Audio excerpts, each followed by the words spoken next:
heavy fist thundered against the wooden door, each bang rattling the evening hush. "Police.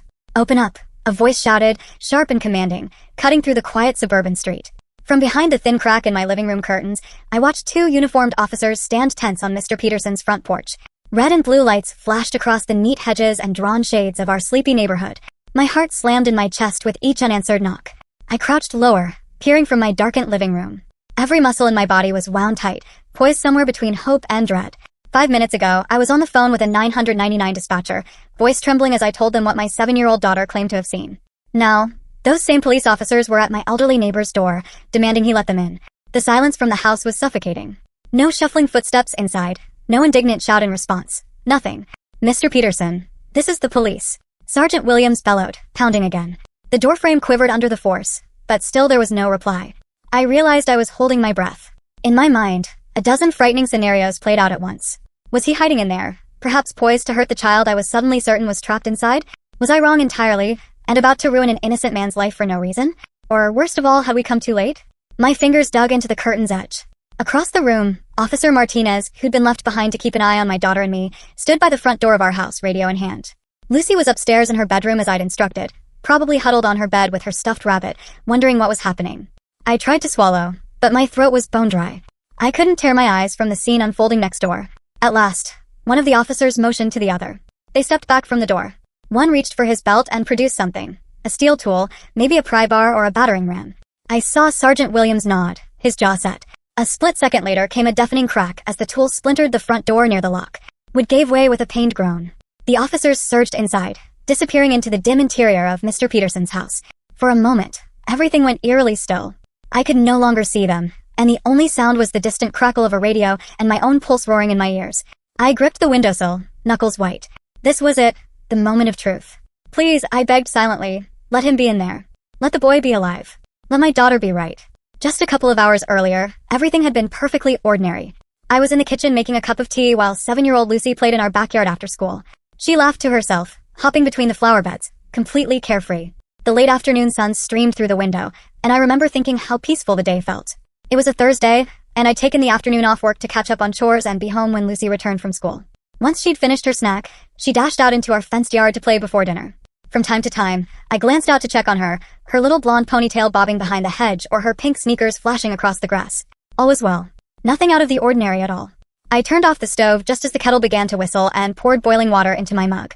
The familiar scent of Earl Grey curled upward, comforting and routine. Stirring in a splash of milk, I felt a small wave of contentment.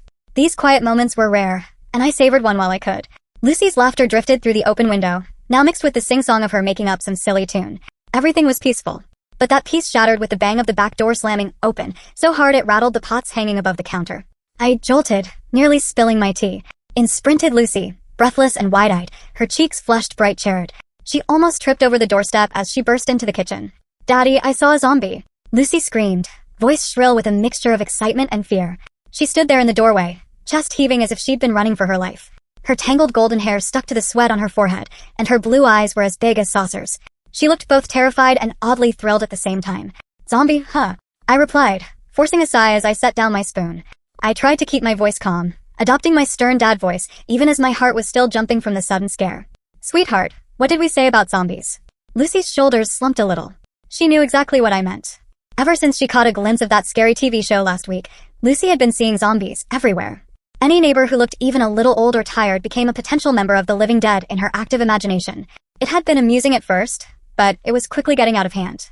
Lucy's face scrunched up in frustration now. She balled her small hands into fists at her sides. "But I really saw one this time, Dad, I swear," she insisted, practically bouncing on her toes with urgency. There was a quiver in her voice that gave me pause. Usually, her zombie sightings came with a cheeky little grin, as if she knew she was being a tiny troublemaker. But this sounded different. There was an edge of genuine fear in her tone. I put my mug down and knelt so I was at eye level with her. As I did, I noticed how out of breath she was, the way her shoulders rose and fell, the sweat on her brow. She must have been running flat out before she barreled inside. A prickle of worry ran through me. Something had clearly spooked her, even if it was just an overactive fantasy. "Lucy," I said gently, brushing a damp strand of hair away from her face. "I'm going to ask you something, and I want you to be honest with me. Were you playing on the path behind the houses again?" Lucy's eyes dropped to the kitchen floor. A guilty look spread across her face as she scuffed a sneaker against the tile. Her cheeks flamed even redder. I already knew the answer. I only went a little way down the path. I promise, she mumbled. I exhaled slowly, trying to keep my face stern even as alarm bells began to ring in my head. Lucy is allowed to play by herself only in our backyard. That's our firm rule. Sometimes we'll let her ride her bike up and down the short footpath behind our row of houses, but only if she asks permission first, and never beyond the stretch directly behind our garden. She knows this. And lately, with all the unsettling news in the world, we've been extra cautious. Our town is generally quiet and safe, but you can't be too careful. Just last month, there was a break-in a few streets over in broad daylight. The year before, someone got mugged on our high street in the middle of the afternoon. And of course, there was that unspeakable case a few years ago, the one that made every parent in our area clutch their children a little tighter. 3 years ago, a local 8-year-old boy named Jamie Parker had disappeared without a trace. Despite months of searching by police and volunteers, helicopters overhead, search dogs in the woods, hundreds of flyers, no clues were ever found. His devastated parents eventually moved away, never knowing what became of their son. That story haunted me then, and even more once I became a father. It's the nightmare scenario that kept me checking the locks at night. So yes, maybe I was overprotective. Hearing that Lucy had even set foot beyond our fence without permission put a lump of panic in my throat. But I tried to stay calm. You know you're only supposed to play in our yard unless you ask mommy or me first, I said, doing my best to sound firm but not angry. You didn't have permission, did you? Lucy shook her head, eyes still downcast. No, Daddy. I'm sorry. I closed my eyes for a moment, relief and frustration warring inside me. At least she was here safe. At least it was just the little path behind our house and not across town. In the grand scheme of things, her disobedience was minor, but the what-ifs nagged at me. What if someone dangerous had been out there? What if she'd gotten hurt or lost? I took a slow breath, pushing those thoughts away. Before I could launch into the lecture I'd prepared in my head about staying safe, Lucy spoke up again, her words tumbling out fast. I was talking to Mr. Peterson because I saw him out in his garden, she blurted, finally peeking up at me through her lashes. I only went over to say hello. I didn't go far at all. I said hi, and I accidentally made him jump. That made me pause. She'd been talking to Mr. Peterson, the neighbor whose back garden borders ours. That was considerably less alarming than her wandering off alone or talking to some stranger. I felt some of the tension ease from my shoulders. Mr. Walter Peterson lived directly behind us. He was a widower, nearing 90 years old, and spent most of his days puttering around his flower beds. With his liver-spotted scalp, loose wrinkled skin, and slow shuffling gait, he looked every bit the harmless old gardener. I chatted with him many times over the fence. Ever since his wife died a few years back, he'd been lonely and always appreciated a friendly conversation. He was polite and soft-spoken, the kind of kindly retiree you'd never think twice about. I certainly had no problem with Lucy saying hello to him over the fence. But I did have a problem with what she'd done next. Listen, I began gentler now. I know you didn't go far, and I'm glad you stayed close to home. But I really don't want you. I came right back after talking to him, Dad. I promise. Lucy interrupted, tugging at my sleeve with her small hand. Her eyes, big and blue and earnest, searched mine anxiously. I even said no when Mr. Peterson offered me an ice cream, because I remembered you telling me not to take food from strangers. I blinked, not sure I'd heard her right. He offered you ice cream? Uh-huh. She nodded vigorously. He really wanted me to come inside his house and have one, but I told him I had to get home to you. I stared at Lucy, my mind stumbling over that revelation. An old, lonely man offering a little girl ice cream and asking her inside. Every instinct I had as a father bristled at once. We had just drilled into her not to wander off, and here was a neighbor, however well-intentioned he might be, effectively inviting her into his home alone. That crossed a line for me. I set my jaw, swallowing a surge of protective anger. You did the right thing, I managed, pulling her into a quick hug. My heart was now thudding for an entirely different reason. I'm very proud of you for remembering our rule and saying no. Lucy hugged me back, then immediately pulled away, her face urgent. But Dad, the zombie. I placed my hands on her shoulders and looked her in the eye. Sweetheart, you know Mr. Peterson isn't a zombie. He may be a bit old and wrinkly, but he's definitely alive, okay? We can't go around calling our neighbors monsters. She shook her head hard. No, not him. I didn't call Mr. Peterson a zombie, Daddy. I frowned in confusion. But you just said you saw a zombie. Lucy took a quick breath, exasperated that I wasn't understanding. Mr. Peterson's not a zombie. I saw the zombie inside his house, but it wasn't him. For a second, I just stared at her. Inside his house? The floor beneath me seemed to tilt. What do you mean you saw someone inside his house? I asked slowly, barely above a whisper. My mouth had gone dry. Who did you see, Lucy? The real zombie, she said, as if it were obvious. I could see it pressed up against his little basement window while I was standing in his garden talking to him. I set my cooling mug aside, a chill rippling over my body despite the warm kitchen. You saw someone in Mr. Peterson's basement? My voice sounded unsteady. Lucy nodded, her pigtails bobbing. It was really scary, Daddy. Its face was all bashed up and bloody, and its mouth was hanging wide open like it was trying to scream at me through the glass.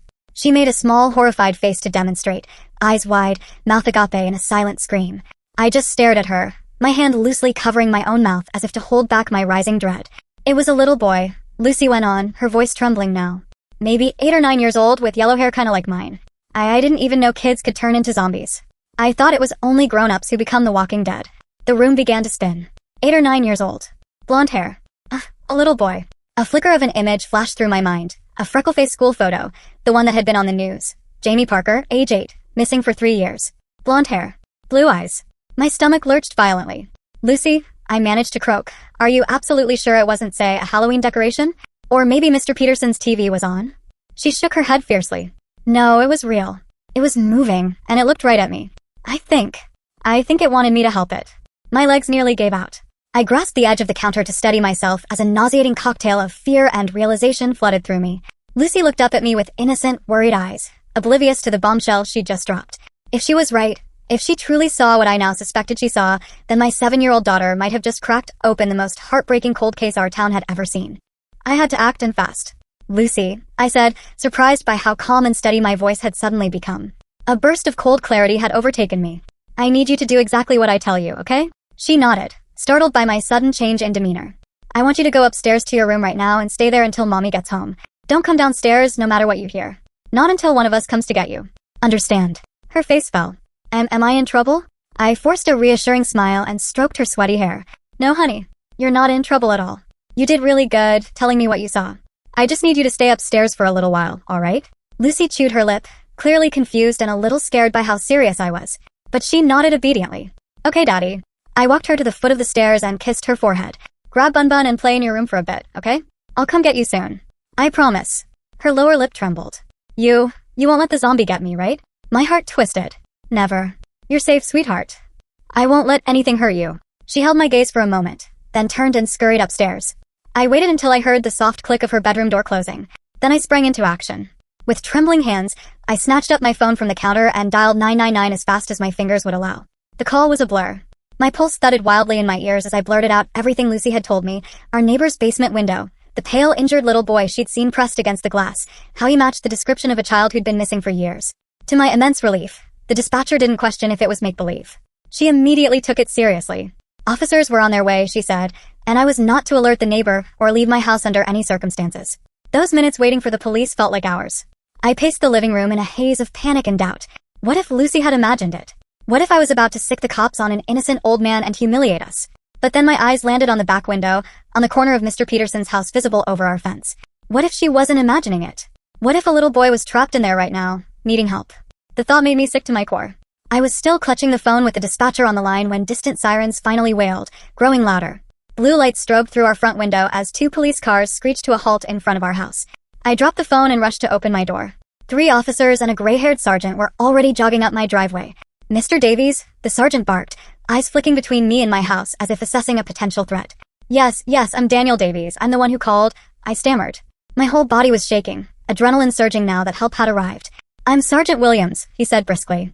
Where's your daughter? Is she safe? She's inside, upstairs with the door shut, just like I was told. He gave a tight nod. Good. Walk me through exactly what happened. I ushered them into the foyer rather than discussing it on the doorstep for the whole neighborhood to overhear. Quickly, breathlessly, I repeated what Lucy had told me, every outrageous detail spilling out in a rush, the zombie in the basement window, the description of the boy, the resemblance to missing Jamie Parker. As I spoke, I could see the officers exchange looks. None of them openly dismissed the story. If anything, they appeared grim and deadly serious. We need to talk to your daughter, Sergeant Williams said once I'd finished. Is she able to answer a few questions? She's pretty shaken up, I said. But yes, she's articulate for her age. I think she can. The sergeant motioned to one of his officers. Martinez, stay here with Mr. Davies. Miller Chong, come with me. Officer Martinez, a solidly built man with kind eyes, gave me a nod and positioned himself near our front door, hand resting loosely on the radio at his hip. Meanwhile, Sergeant Williams and the other 2 officers followed me into the living room. Lucy, I called softly up the stairs, trying to keep my voice gentle. Could you come down, sweetheart? The police want to ask you about what you saw. You're not in any trouble, I promise. For a second, I feared she might not come, but then I heard the creak of her door and small footsteps on the stairs. Lucy appeared at the top, Bun Bun the rabbit clutched in one arm. Her eyes went huge at the sight of 3 unfamiliar officers standing in our hall. It's okay, Lucy, I said, beckoning her down. These nice people just want to hear about the zombie, like you told me. She slowly descended. I wrapped an arm around her shoulders as she pressed into my side. Sergeant Williams crouched down to her level, a faint smile on his face. Hi, Lucy. I'm Graham. I'm a police officer, but you don't have to be scared of me, alright? Lucy didn't respond, but she didn't hide either. Your daddy told us you saw something interesting today, he continued gently. Do you feel up to telling me about it in your own words? Take your time. Lucy peeked at me. I nodded encouragingly. She took a deep breath. I saw a zombie in Mr. Peterson's basement window, she said in a small voice. It looked really sad and hurt. What did it look like? Sergeant Williams prompted. His tone stayed calm and friendly. It was a little boy with yellow hair like mine, but shorter, Lucy explained. His face was super pale and he had red marks on it, like blood, and his mouth was open, like he was trying to scream, but no sound was coming out. She trembled a bit as she spoke, but she got it all out. Sergeant Williams' jaw tightened almost imperceptibly. Where is this window, Lucy? In Mr. Peterson's backyard, she said. It's low to the ground, near his flower garden and the bins. I could see into his basement from there. One of the younger officers sucked in a breath. The sergeant placed a steady hand on Lucy's shoulder. Thank you, Lucy. You did a very brave thing telling your dad what you saw. She managed a timid smile at that. Sergeant Williams straightened and turned to me. Mr. Davies, we're going to go next door now. I need you to stay here with your daughter. Keep all your doors and windows locked. Officer Martinez will remain here with you. Under no circumstances should either of you approach the neighbor's property. Understood. Understood, I replied immediately. My stomach was doing flips. This was feeling frighteningly real now. He gave a sharp nod and headed for the door, the other two officers on his heels. As soon as they stepped outside, Officer Martinez gently closed and locked our front door behind them. I realized I was still holding Lucy, practically squeezing the poor thing. I guided her to the sofa and sat her down on my lap. She curled into me. Daddy, what's happening? She asked in a shaky whisper. I kissed the top of her head. The police are just going to talk to Mr. Peterson, that's all. To make sure everything is okay. She peered up at me. Because of the boy I saw? I brushed her damp hair back. Yes. Because of what you saw. You did the right thing telling me, Lucy. You were very brave. Now let's let the grown-ups handle it, alright? She nodded uncertainly and hugged Bun Bun tighter. Across the room, Officer Martinez was murmuring updates into his radio. I heard the faint sound of Sergeant Williams' voice outside, muffled by the distance. Unable to resist, I inched toward the front window and peeked out through a tiny gap in the curtain. From this vantage, I could just make out our three officers now gathered at Mr. Peterson's front door. Sergeant Williams knocked hard, calling out, Mr. Peterson, please. Please open the door. No response. He knocked again, more forcefully. Mr. Peterson, we know you're home. Open up, sir. Beside me on the couch, Lucy flinched at the distant shouting. I stroked her hair, keeping her face turned into my shirt so she wouldn't see the flashing lights or armed officers outside. A tense minute passed with no answer from the silent house next door. Then, through the crack in the curtain, I saw the officers exchange a glance and a few words. One of them retrieved a small battering ram from their car and returned to the porch. Oh God. I held Lucy close and watched with my heart in my throat. Bang! Even from across our lawn, I heard the crash as the first hit smashed against the door. Lucy whimpered. I tightened my embrace and whispered that it was okay. Bang! The second impact made the door shudder on its hinges. On the third blow, the door finally splintered and flew inward. They're going inside, Officer Martinez said under his breath, listening to his earpiece. I hadn't realized he'd come to stand beside us, peeking out the curtain as well. I nodded numbly, hardly breathing. Lucy buried her face against me so she wouldn't hear the scary sounds. All we could do then was wait. Seconds crept by. Lucy's thin arms were wrapped around me, and I could feel her little heart pounding against my ribs. A burst of static crackled on Martinez's radio, followed by a voice. Need an ambulance at this location, priority. Child found, condition severe. My head whipped toward Officer Martinez.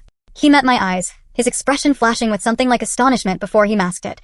They found a child, he said quietly. They're calling for an ambulance. A strangled gasp escaped my throat. Lucy lifted her head at the mention of a child. I couldn't speak. I just hugged her fiercely, tears springing to my eyes. The next hour became a blur of activity. An ambulance arrived, then another police unit with what looked like a detective and someone from social services. I kept Lucy away from the windows as much as possible, but at one point I saw paramedics rushing a small, limp figure out on a stretcher and into the waiting ambulance. Even from a distance, I could tell it was a young boy, gaunt, pale, his head lolling to the side. My vision blurred with tears. Not long after, Sergeant Williams returned to our house. He looked exhausted, as if he'd aged 10 years in the past 60 minutes. Mr. Davies, he said quietly, removing his hat. We found a child in the basement of Mr. Peterson's home. A boy alive, but in very poor condition. I closed my eyes briefly, a wave of dizzy relief and horror washing over me. Is it Jamie Parker? I asked, voice shaking. He nodded gravely. We believe so. He's being rushed to St. Agnes Hospital now. Medically, it appears he's malnourished and dehydrated, as expected given the circumstances, but he was responsive. It's truly a miracle. Beside me, Lucy looked between us wide-eyed. The zombie boy? She asked in a timid whisper. Sergeant Williams managed a faint smile. He's not a zombie, love. He's a real boy who was hurt and trapped, but thanks to you, he's going to get help now. Lucy's eyes lit up with a mix of pride and confusion. I pulled her against my side, hardly able to believe what I was hearing. Alive. The boy was alive. The basement door had been locked from the outside. The sergeant continued. There was no way the child could have gotten out on his own. It looks like Mr. Peterson. Well, we found Mr. Peterson's body in an upstairs bedroom. It appears he passed from natural causes, likely a heart attack, a couple of weeks ago. I blinked. Mr. Peterson was dead? The revelations were coming too fast. Pieces clicked together. Jamie had been in that basement for weeks alone, because Peterson died and no one knew the boy was there. Sergeant Williams cleared his throat.